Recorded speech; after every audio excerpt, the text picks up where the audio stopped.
14, 25,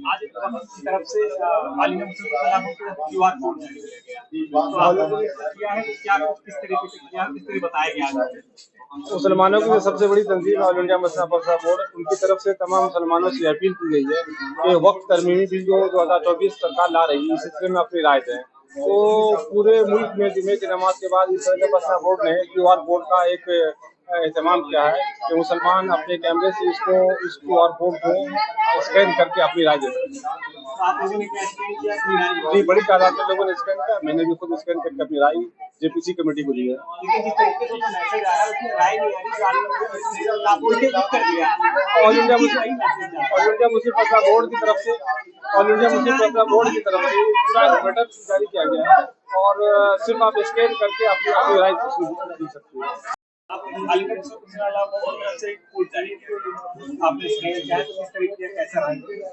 अभी देखिए, joint parliamentary committee ने वक्त के ताल्लुक से जो अपनी राय मांगी है, उसी के ताल्लुक से यहाँ पर ये कोशिश की जा रही है कि बड़े पैमाने पर तमाम नमाजियों से इसके खिलाफ और इस बिल के खिलाफ अपनी राय का इजहार कराया जाए।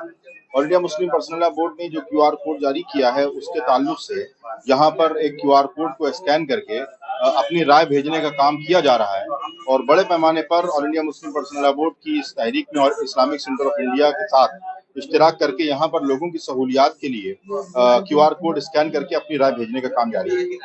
मोहम्मद इकबाल। आज आलिया मुस्लिम पसंद लाभ बोर्ड की तरफ से एक स्कैनर लगाया गया, जो अमेंडमेंट बिल आ रहा है वक्त को लेकर एक बड़ी तादाद में वोट की अपील की, क्या आप लोगों ने स्कैन किया किस तरह रहा? ये all India Muslim personal law board की तरफ से जो अपील की गई है, तो जगह जगह हर मस्जिद के अंदर इसके ऐसे स्कैन लगे हुए हैं और सारे मुसलमान अपनी राय जो है दे रहे हैं और मस्जिदों के अंदर मौलाना के जरिए और इमाम के जरिए बताया गया है कि वक्फ बोर्ड क्या है। तो वक्फ बोर्ड की जो अपनी जगह है वो जगह किसी और की जगह या गवर्नमेंट या किसी की नहीं है, वो वक्फ की जगह मुसलमानों की अपनी जगह है।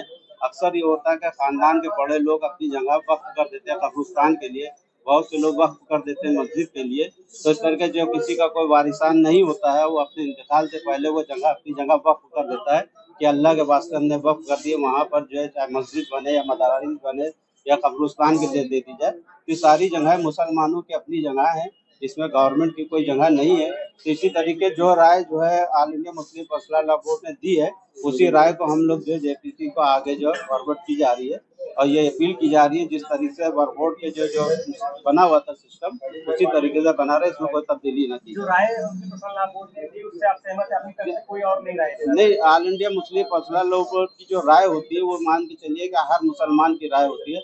All India Muslim personal law board के अंदर तमाम हमारे जो है हर मसलक के उलमा इकराम मौजूद है, उनकी सब राय जो होती है उसी राय से जो है इस्लाम के अंदर और शरीयत के हिसाब से जो राय होती है वही राय को हम लोग मानते हैं।